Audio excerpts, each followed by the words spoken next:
Thank you all so much for joining us for today's webinar on fostering unity for rural education. I'm Edith Juguna, and I'm the director of the Illinois Education and Career Success Network.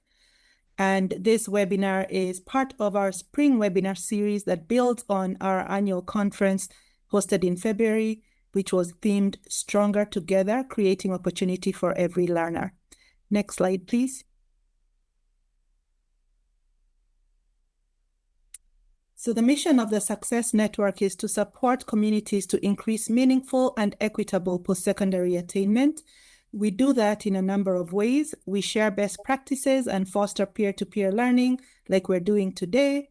We provide technical assistance on a variety of topics, from data to college and career readiness, to collective impact, to support communities as they do their work. We serve as a conduit for innovation grants, so we provide funding to communities to implement goals that they have identified to increase post-secondary attainment. And we gather and curate critical data, which we share with communities to help them make data-informed decisions. And next slide, please. And I'm really excited for today's webinar on fostering unity for rural education. Which will be led by three people with deep expertise in this area. And John, I'll kick it to you now to introduce the speakers. Yeah, thank you, Edith.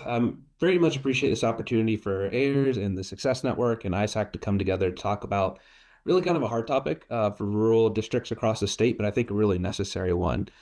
So obviously, I'm John Glasgow, Program Director for AIRS, but also with us today, Sam and Kelly. If you guys want to actually say who you are and kind of what you do before I dig into some context, would love to hear from you.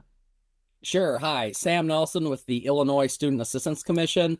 Been with ISAC over 30 years and currently work in our College Access Services division. So appreciate everybody taking time to be with us today. And Kelly? Hi, everyone. My name is Kelly Keppel. I have been with ISAC for 10 years now. I am the Rural Outreach Specialist, so I work with trying to build connections throughout the rural state to help you guys get all the access and support you need. Thank you so much. Perfect. Thank you, guys. So I want to provide a little bit of overview and context before we turn it to our panelists, but really to all of you here. We're hoping today we'll have a short conversation with our panelists, but we want it to be more of a town hall just to really feel input and experiences from everybody. As many of you, I believe, know me, I was kind of looking at everyone who's tuned in today. I work for AIRS, Association of Illinois Rural and Small Schools. We are still the only association in the state that represents you, that represents rural and small town schools all over, all 491 of them.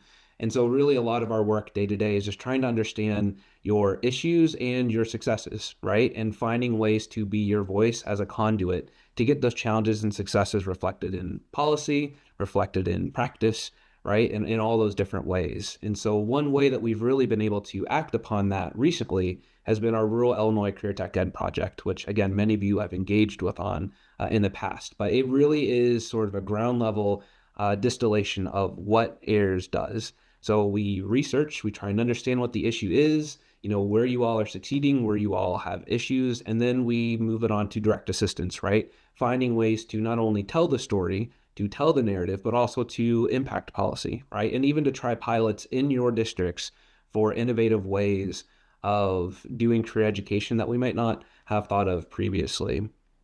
And so today's topic really for me kind of comes home. It really brings me back to why I began this in the first place of, how do we work together, right? There's kind of this trope that, oh, everybody knows everybody in a small town, therefore we ought to work together, right? But as we all know, yeah, we all know each other, but that doesn't mean we work with each other, right? There's a very clear line there.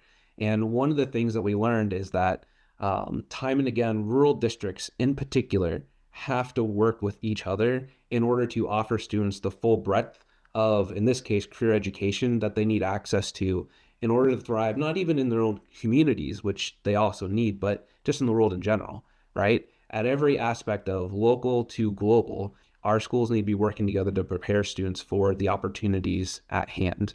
And so I want to provide just a little bit of data. I'm a data-driven person. This is why this conversation is important, right? Our most recent survey data on the left side of the screen are the types of career ed offerings in our rural districts. And on the right side are our work-based learning offerings, right? what you see is there's quite a bit of offerings, which is great. Our rural districts are doing good work. However, what I want us to notice is this teal color right here. I'm assuming everybody can see my cursor. If not, the bottom, okay, cool.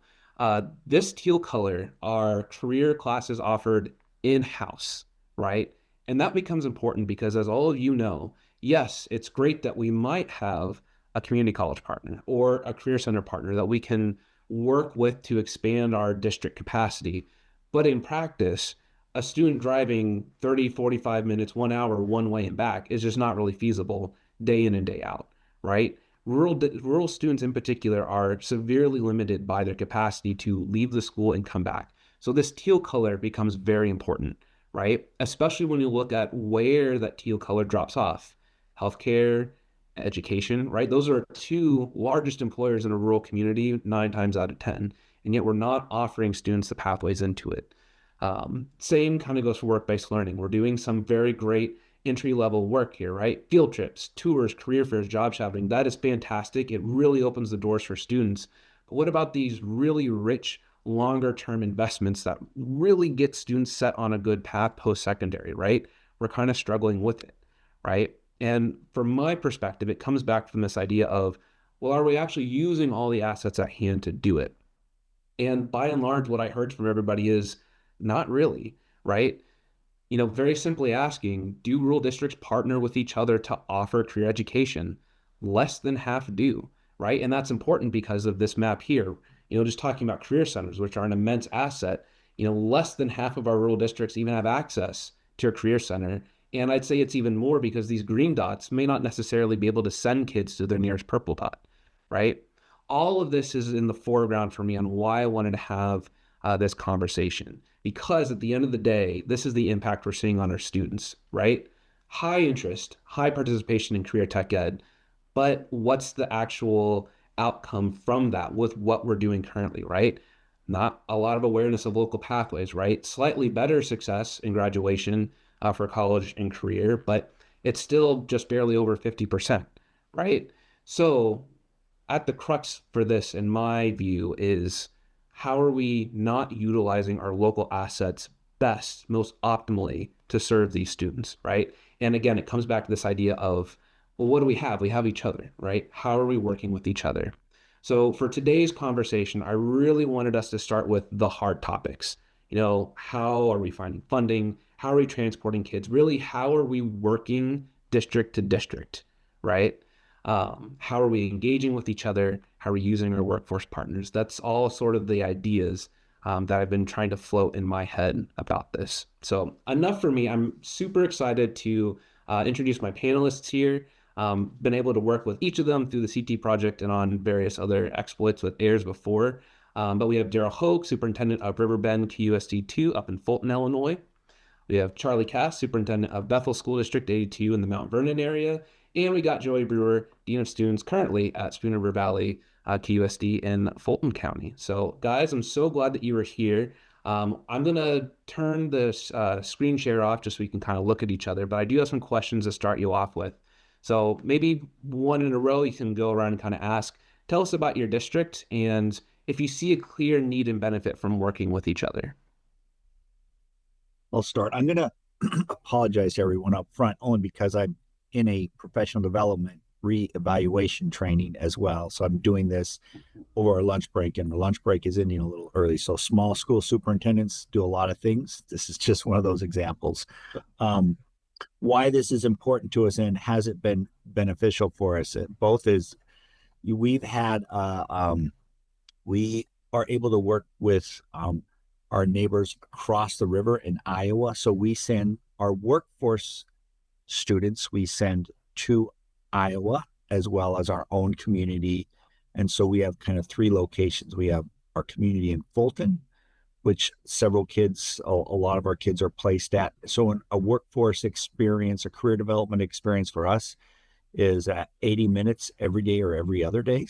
For a full year, their full senior year, our kids get to take part in a career development exercise. And so we have, and I've just networked with a lot of different economic development, chamber developments. You know, we've hosted some symposiums where education and employer are out there sort of just talking about ways we can support each other. So that has grown the number of opportunities our students have to go into these workplaces.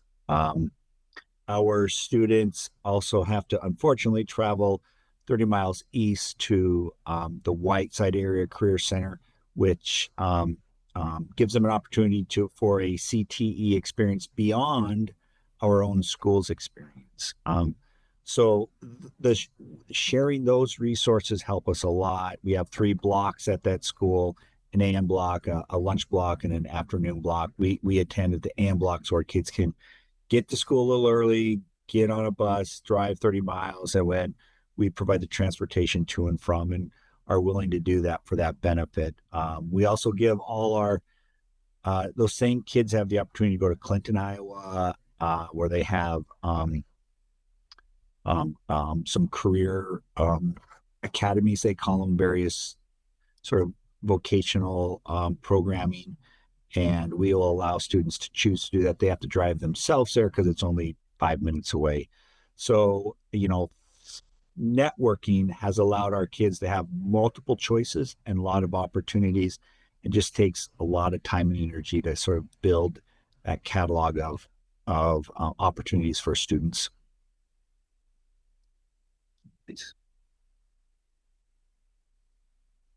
I'll go next if I need to.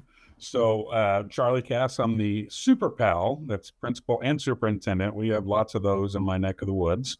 But Bethel Grade School, we have a district of 150 kids in this nice little neat tucked away area where 64 and 37 meet. So for us, we are struggling to find kind of a CTE or a vocational or career pathway for our kids. I love seeing ISAC on here. In my previous school, we were a Gear Up school, and that was how we kind of bridge that gap. Kids had kind of options to look at real life and kind of what their planning is for after high school. Currently, we don't have anything like that at Bethel, but we're working on it. For us, we've always said, we feed into Mount Vernon Township High School. We've always said we want those valedictorians to be Bethel kids. But that doesn't happen unless you've got a well-rounded offering, which we don't. I mean, we just, budgets have been tight over the years. They suffered kind of a really big blow about 8 or 9 years ago, and they're still kind of recovering from that. The state actually asked for some state aid money back, and that kind of hurt the district quite a bit. So they've had a very tight financial belt, and we're now kind of coming out into the open and kind of exploring kind of things that we could offer for kids. But it's really difficult to do. In our area, in our little part of the world, at least 72% of kids on average are low income. It's around there. It never really dips below that. But what they see for job offerings is in our industrial park. So way over half of our tax revenue comes from one industrial park. And Continental Tire, as you may know, is in Mount Vernon. That's our largest employer. It's our largest taxpayer. That is a good paying job for our kids. I mean, if they're looking at work after high school, that's like a good option for them.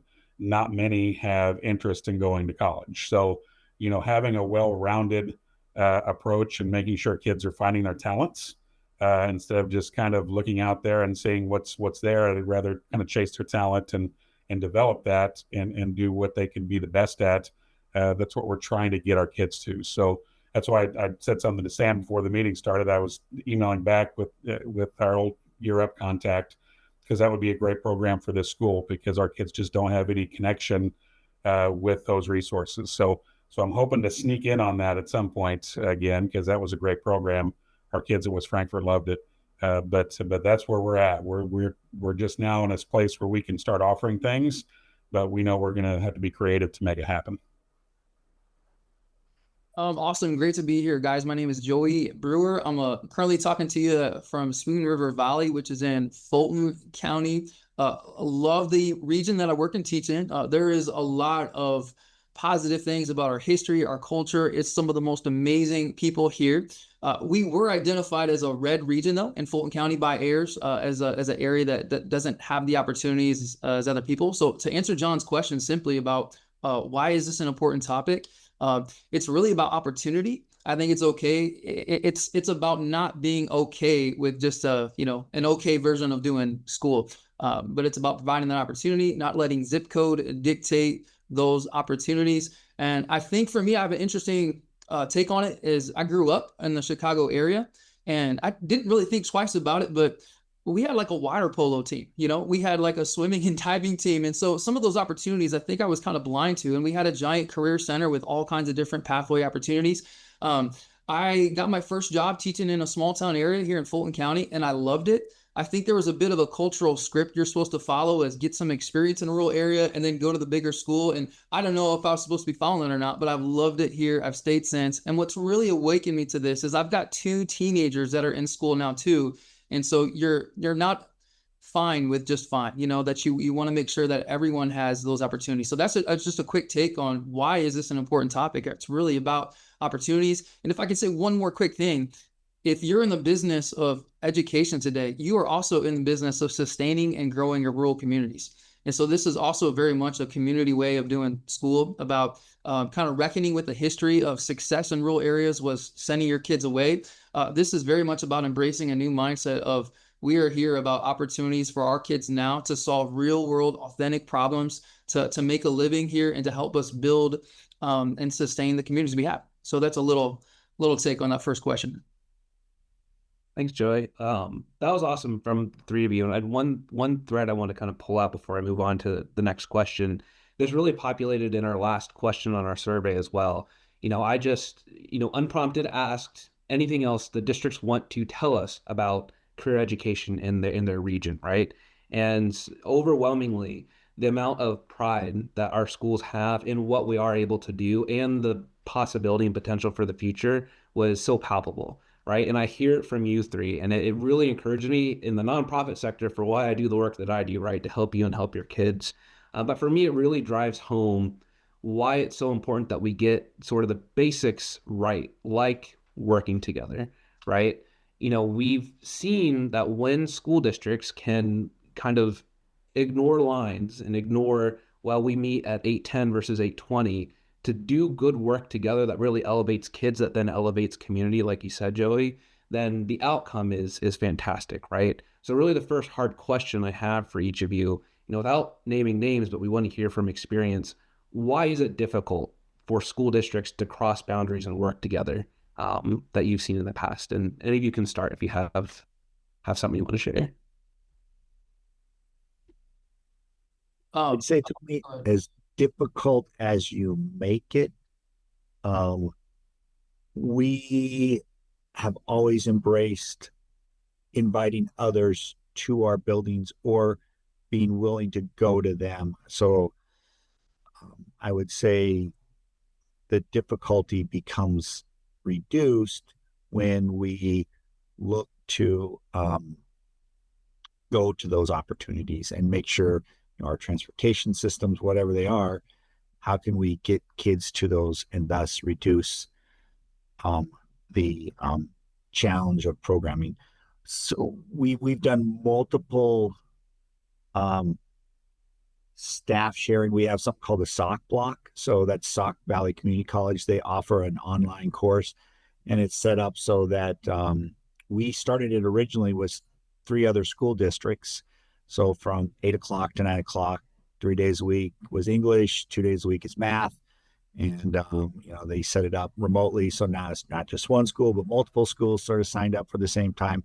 It worked out pretty well. And we can, again, it's resource sharing. So again, the question was, why is it difficult? It's difficult because we make it difficult at times. It's solvable and doable.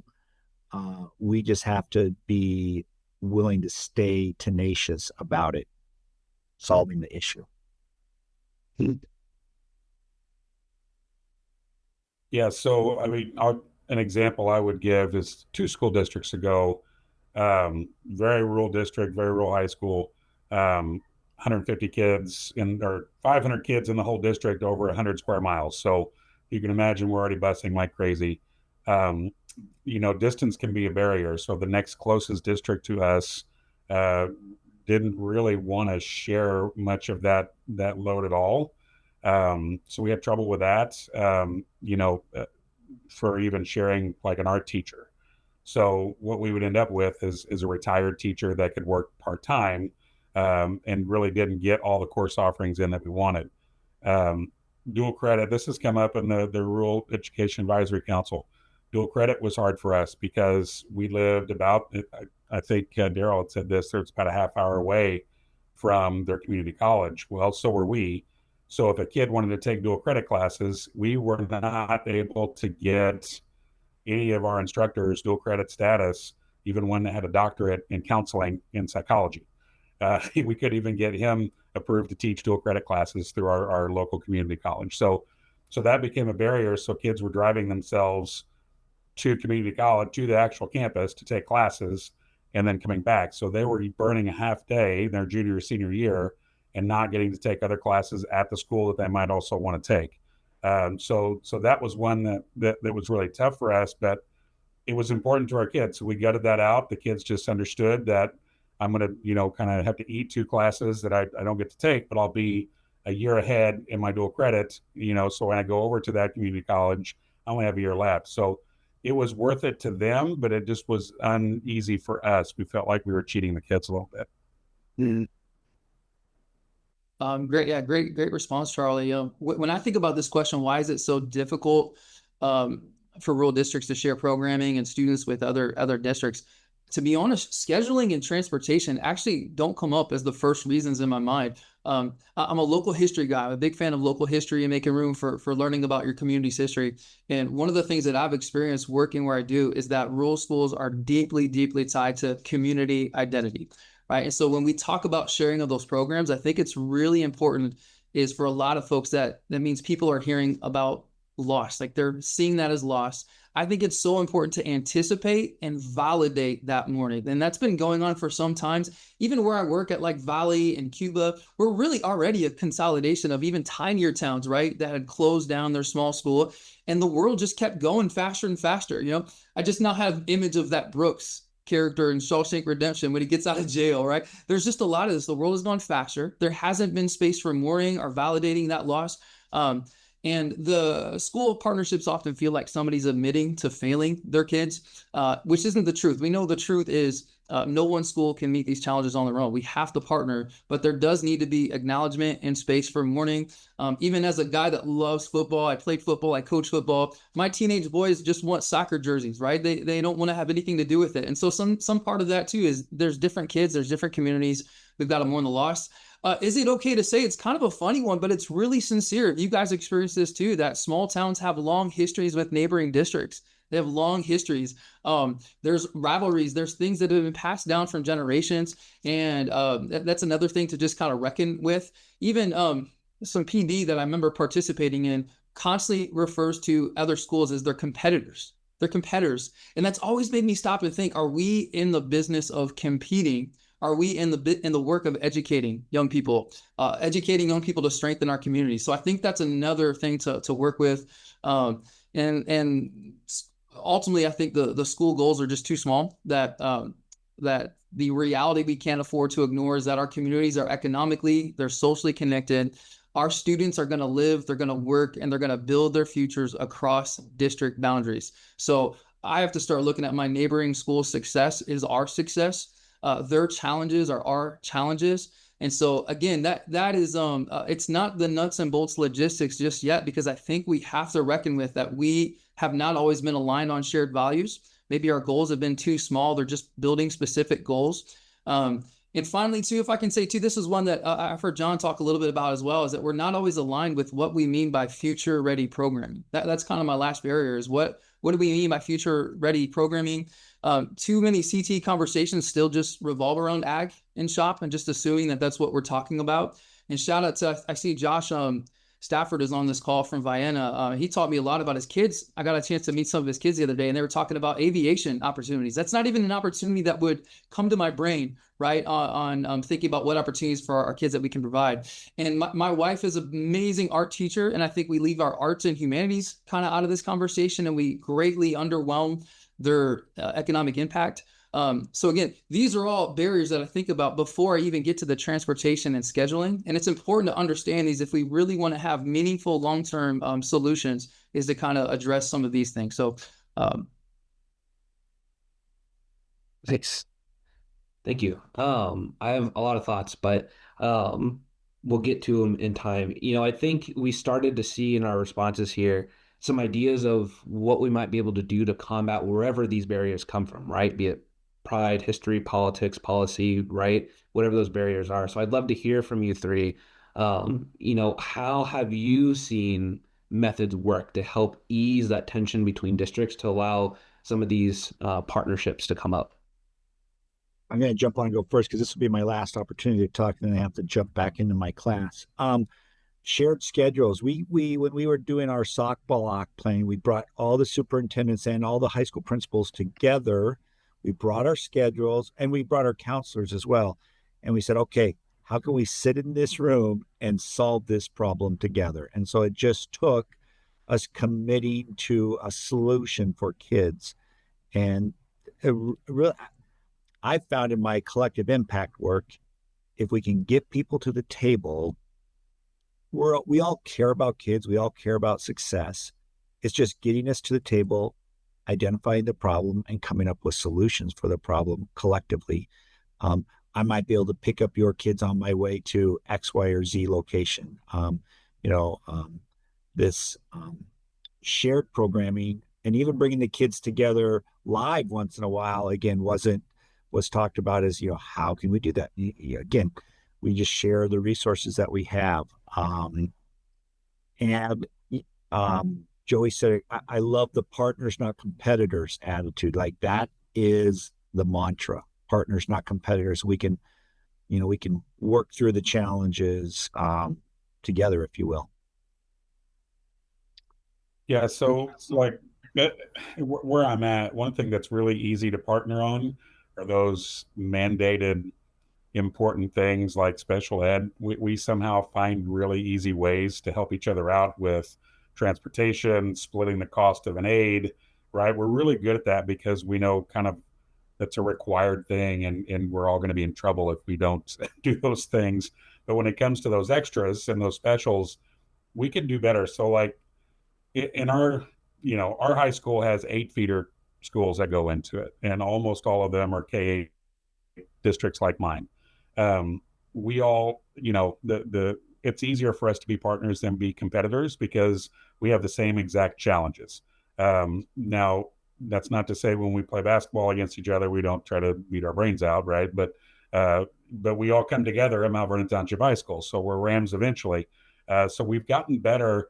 This crew of superintendents and super pals have gotten better at having those conversations because we know we're all going to the same place, and it's a unique, weird deal. But I mean, I'm in my 5th year at Bethel, and I think we just have a very reasonable group of folks that don't mind at all, talking to each other, working something out. So I think arts and music, those things are on the horizon. I mean, for us, it's just one of those things that we're going to have to be willing to split the cost or to transport people. But all of us, we all see the mission bigger than the obstacle. And I think it just takes cooperative neighbors. I mean, we have really good ones in Jefferson County. We've already been texting back and forth about the weather today because we're supposed to get some nasty stuff in the afternoon. So we kind of take care of each other in that regard too. So I think, it's going to come down to, if we can do it for the mandated things, we should be able to do it for the things we really, really want for our kids. Yeah, that's great. That's great feedback to kind of build on that. I know I unloaded on what I saw are some of the barriers. But what's that quote of, if you got 60 minutes to solve a problem, you want to spend a lot of times 55 minutes to understand it. Whatever the solutions, I've seen such great momentum that I'm so excited. I'm so hopeful about.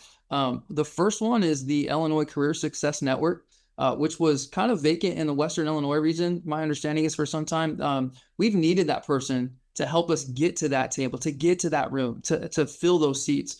And Daryl mentioned that as well. If to solve that problem, get those folks in the room. And so the first thing we're in that season of is learning from.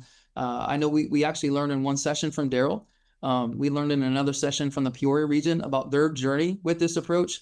One nugget of wisdom is we're in for a marathon, right? It hasn't been something that we solve overnight, but that organization has been the matchmaker that I think we've never knew we needed. We're not a lot in just districts that have the capacity to just kind of give this to one person. There's a lot of folks wearing different hats to solve it. So getting us into that room is an enormous challenge on its own. So I can't applaud that organization enough. But a second one, what I would say, maybe not as talked about one, but is the idea of creating opportunities for educators to collaborate. Creating opportunities for educators to collaborate. And when I was a first year teacher back in 2007, I was a part of a grant called the Teaching American History Grant. I'm a history teacher in my background, and that got about 30 teachers in this rural Western Illinois region onto a bus to go on different travel experiences, and we would have to write lesson plans and different things we saw. And as a first year teacher in a rural school where I'm the only person in the department, right? It's just me. I got connected to 30 other teachers in the region. And that connection stayed. A lot of times I would get to go visit their classroom. I would get to pick their brain about challenges that they felt. So a lot of the PD, I just didn't have access to that kind of content specific PD. And so I see a great opportunity in how do we create spaces for that collaboration and PD teacher to teacher. I've seen some of that going organically, and it's got my mind working about how can I intentionally create spaces for folks to work together in that way, to share some of their challenges, share their successes. Because I really think too, if you are having success, especially with teenagers today, you got a moral responsibility to share it out. So even building some of that community from teacher to teacher is something that I think is a real, has great potential for it. Just taking some notes. It's awesome. Edith, I promise I didn't pay Joey to plug the Success Network like that, but it is so true, right? Like when I first started doing specifically the CTE analysis, again, what really drove me to do this is a recognition of where I live that it seemed like we don't really work together, right? Like, why can't we work together to collectively solve problems in a way that, Charlie, you said that, your super pals, is that what you said? I love that term. I'm going to try and borrow that one. Are finding ways to look at the mission over the obstacle, right? And for Western Illinois, we've never had a Success Network leadership community. And so being able to start that conversation has been one way to just try and get everybody at least face-to-face, like you said, Joey. I actually want to go back a little bit and dig into a little bit deeper that I think really has some bearing here. And that really is the history and the identity, right? Like, as we all know, that is central and core as to why we need to sustain our rural schools, right? When the school goes, so too does the town. We just know that to be true, especially since there are last remaining institutions in many of our small towns, right? So Charlie and Joy, I'd love to hear from both of you. How do you work through maybe even complicated history or hard history between towns, between populations, between schools to work together?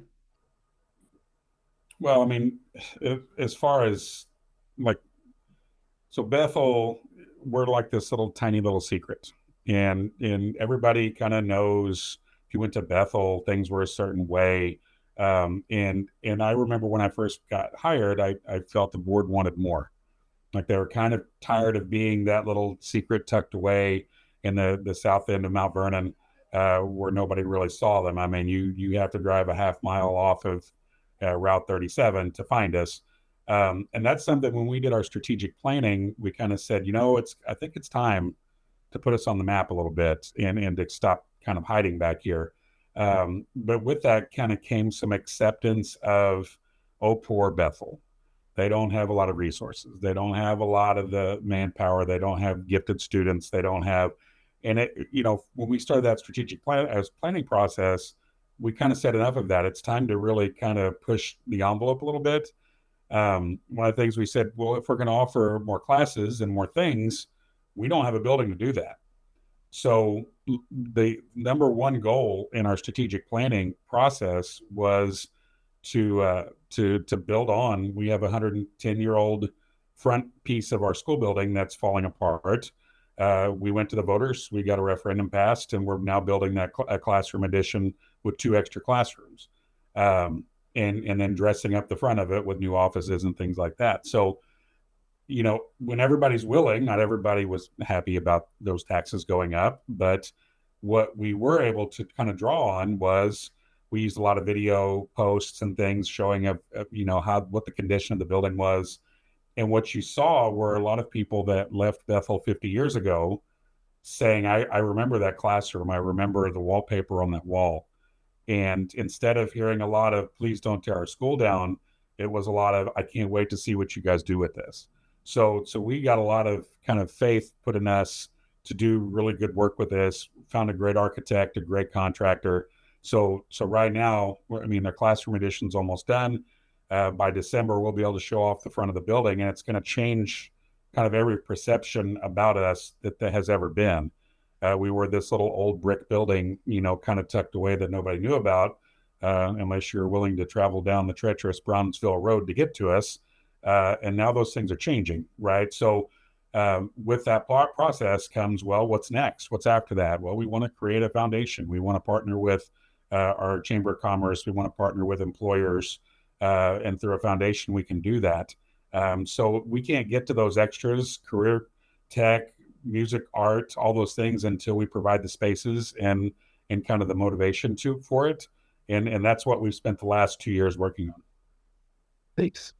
Yeah, that's such a great question. And if I can just add a couple more quick thoughts was the title of this webinar is called Fostering Unity, right? So if you were to ask every single, you know, representative from small towns, what's your greatest asset in your community? I think you'd get a lot of folks saying it's our youth, it's our kids.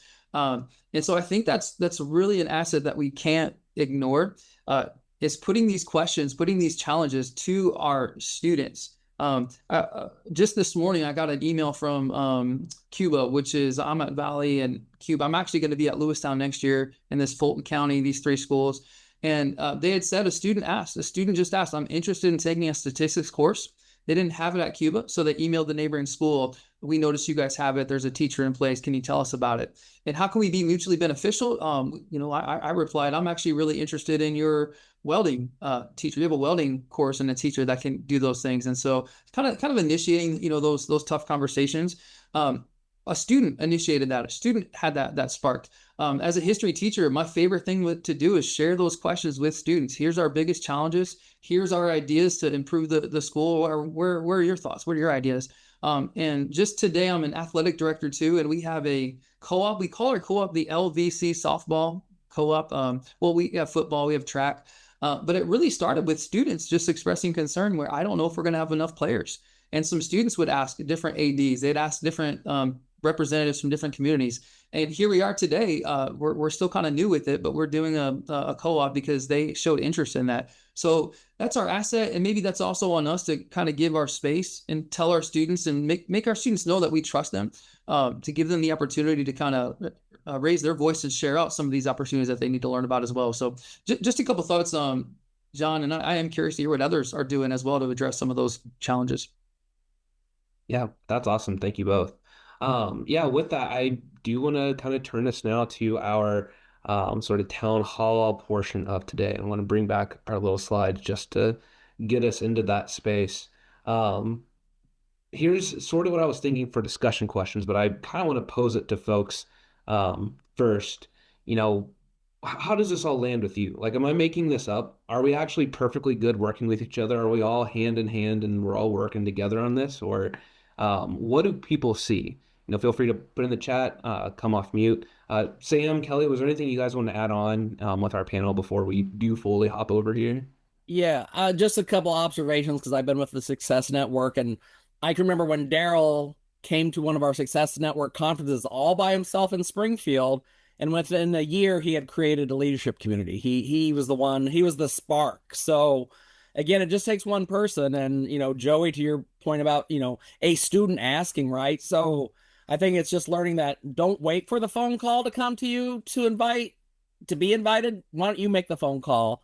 to somebody and see just a phone call, a conversation, and then to see where that might lead, right? And maybe the first person you call isn't interested, but maybe the second person you do would be.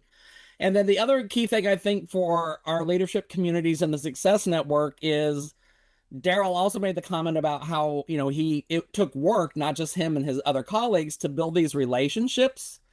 And you really want to try to embed them or quote unquote institutionalize them so that when somebody leaves a job at a local employer, that relationship with that employer doesn't leave with them.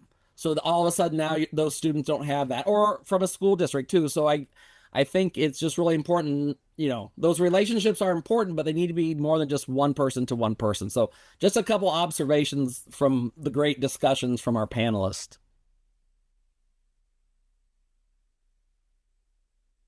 Yeah. But yeah, as you said, John, encourage everybody on the call you can. I mean, feel free to put things in the chat, but if you want to, even if you don't come on camera, you can, unmute yourself and share your thoughts, ask questions of the panelists, and then we do have these discussion questions we'll lead, but I think just pausing a second to digest what we heard is good.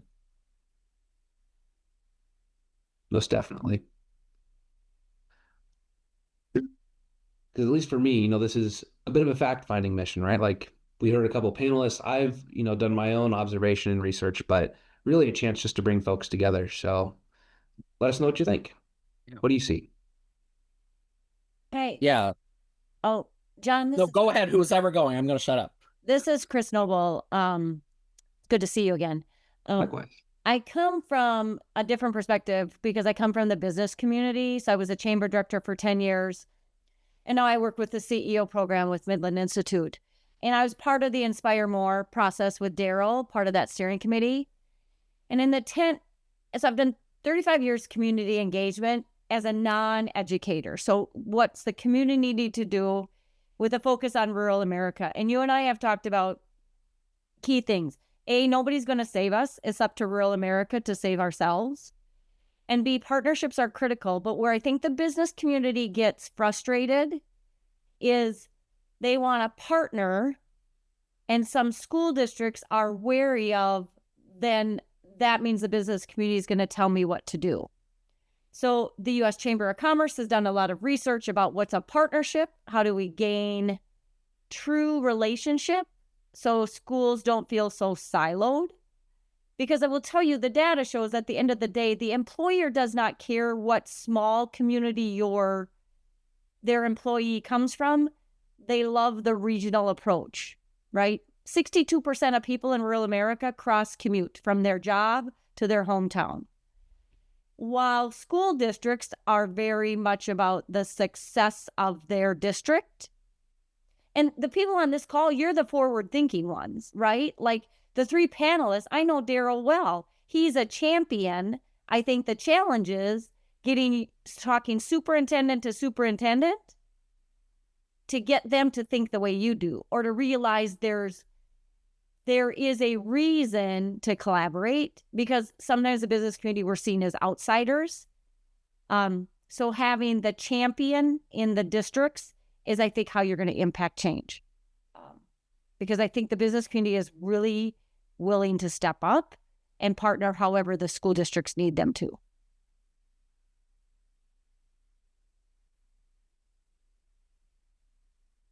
Well, I think you're right. I think when you think of schools and businesses, all you really think of is advertising and what kind of resources can we kind of pull from the local community, and and I think that can be misguided. And I have met superintendents that feel like they don't want to be owned by certain businesses if they accept, big programs or school to job pipeline programs, things like that. They don't want to feel owned by a business.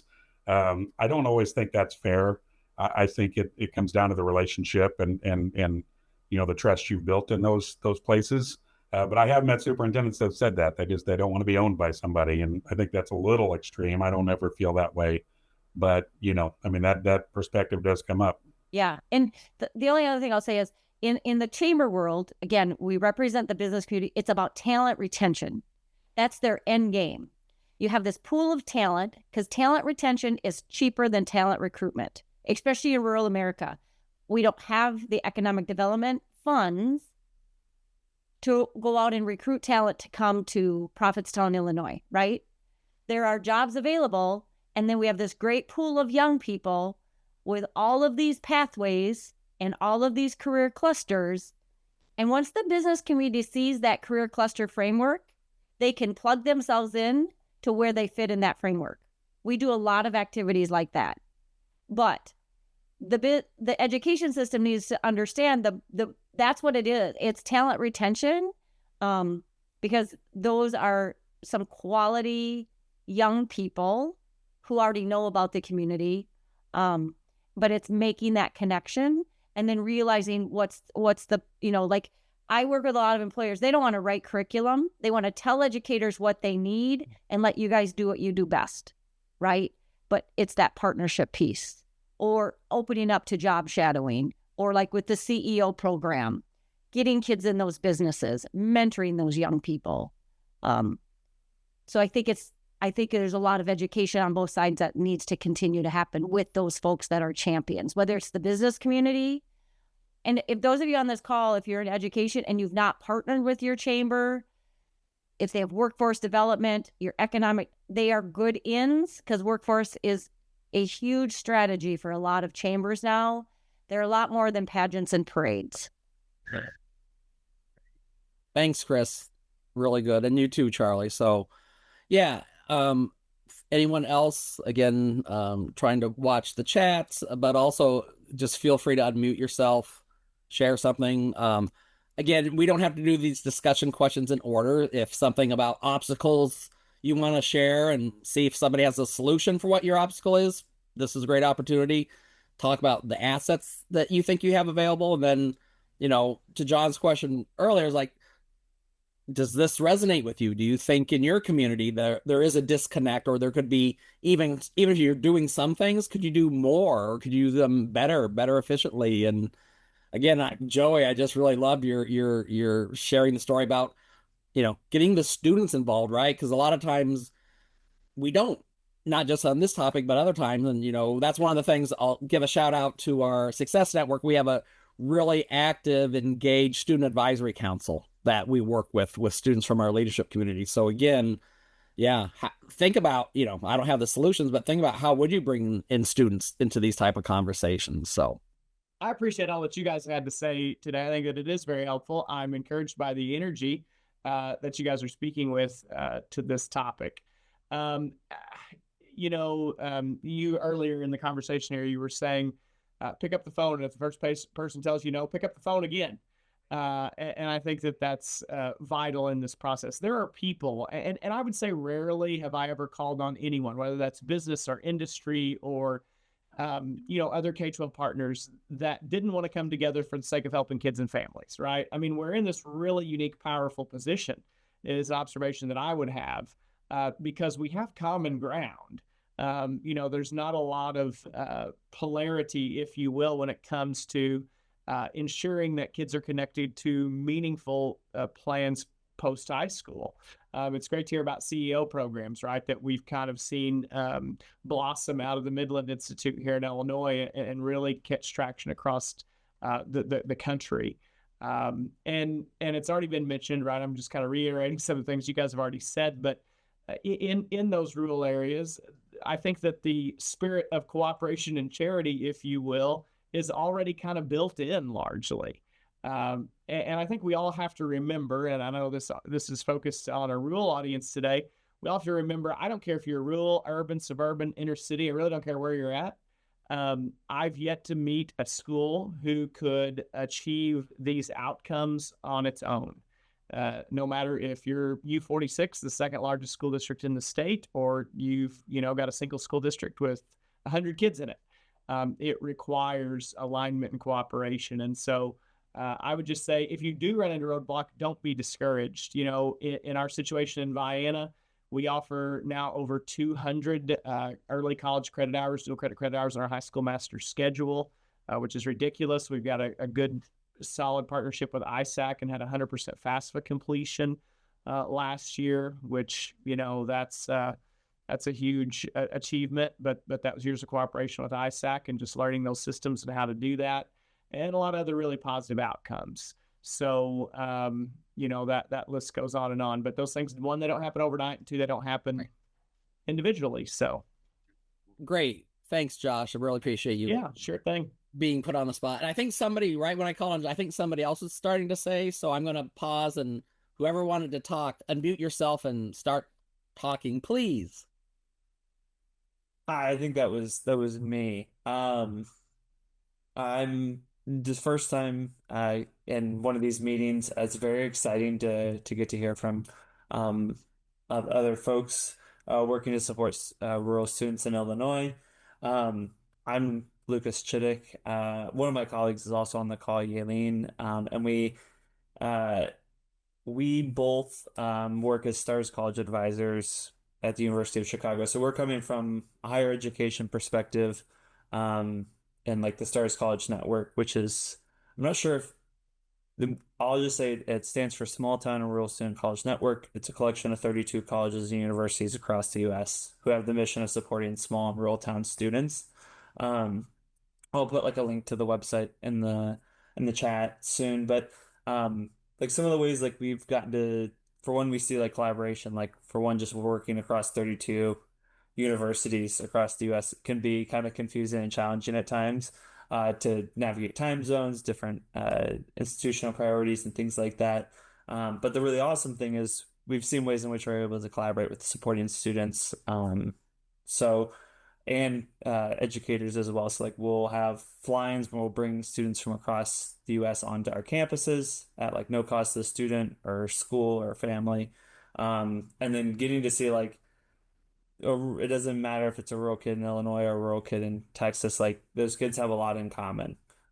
Just being two kids.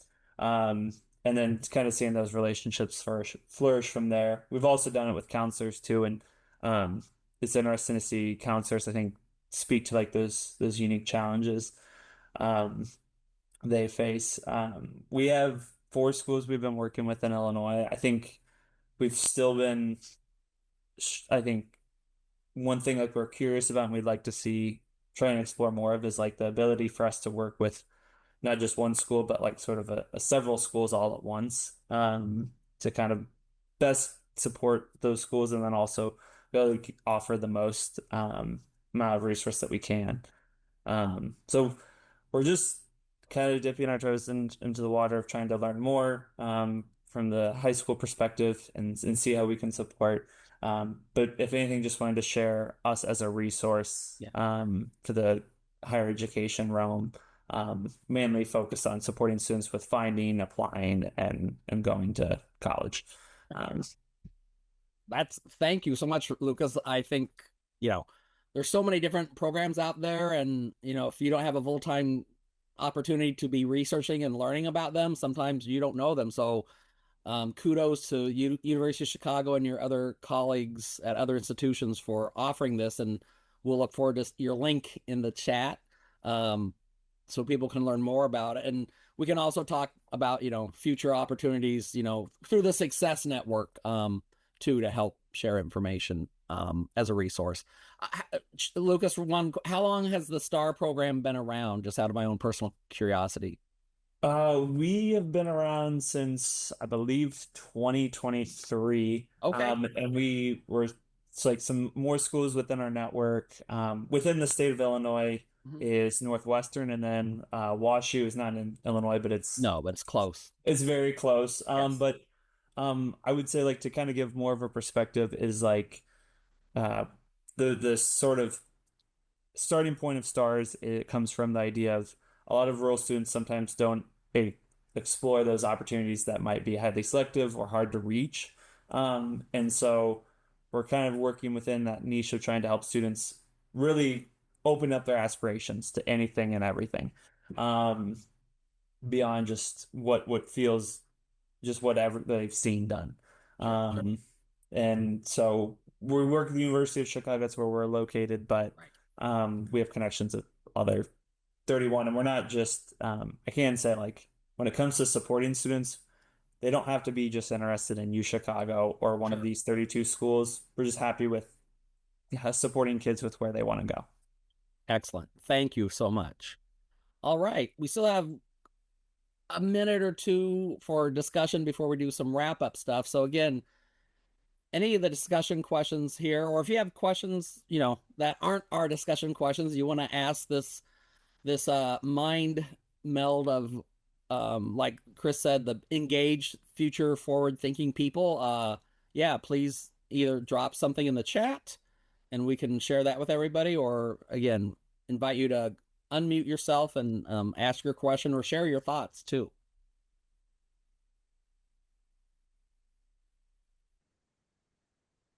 All right. I see here Jennifer Brown has put University of Illinois Urbana-Champaign has a student created and led organization to connect and support students from rural areas. Yes, actually, we had the president of that organization present at I think it was the 2024 College Changed Everything conference in July. So yeah, that's another great resource. And thank you for putting that link in the chat there, Jennifer. I suppose if I can interject then. Please, John. I really, Joey and Charlie, thank you guys so much for jumping on, and Daryl too. He can hear our gratitude through the ether. For jumping on, just sharing your perspectives. Maybe any closeout final thoughts or sentiments you all have about there's challenge, but we know there's opportunity, how to bridge it, encouragement. What do you think? I would say just don't be afraid to think big. I mean, if it's a partnership with another district, if it's a partnership with local business, if it's good enough for your kids, there's a way to do it. So don't feel like you can't think big and do big things. I think that's something, a lot of us are what could go wrong. We have so many things on our plate all the time that we just don't want to have one more thing go wrong because we keep adding to it.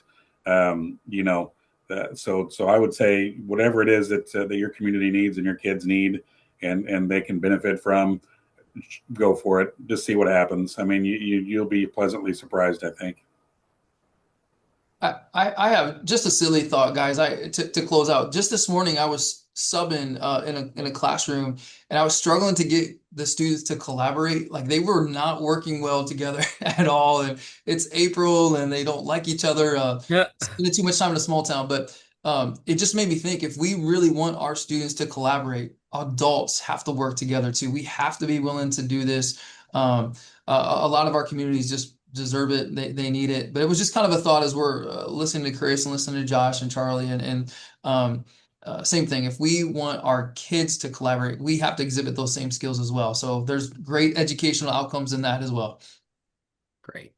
Thank you. And John, I think if you can advance our slide, these are some upcoming events the Success Network has coming up. And again, a recording of this will be made available on the network's website as well. But again, these are virtual events. You're already a member of the network by being here today. So we encourage you to show up. You don't have to be part of a leadership community. And the next slide is the contact information for Sam, me, Kelly, and John. And then obviously you can always contact the Success Network and Edith will get that. And then the last slide here as we hit 1 o'clock, we really appreciate you taking time to complete a survey here. And Edith also put the link in the chat. So either open your phone, type in the HTTPS URL or the link that Edith put on there. And again, on behalf of John, Kelly, Edith, and the Success Network, appreciate our speakers today and really appreciate you in the audience there taking your time to be with us today. Again, this is just one first step in this conversation, and we hope to grow that. We hope there are some champions out there that were in our audience today that we can work with and help bring some unity in your own rural communities.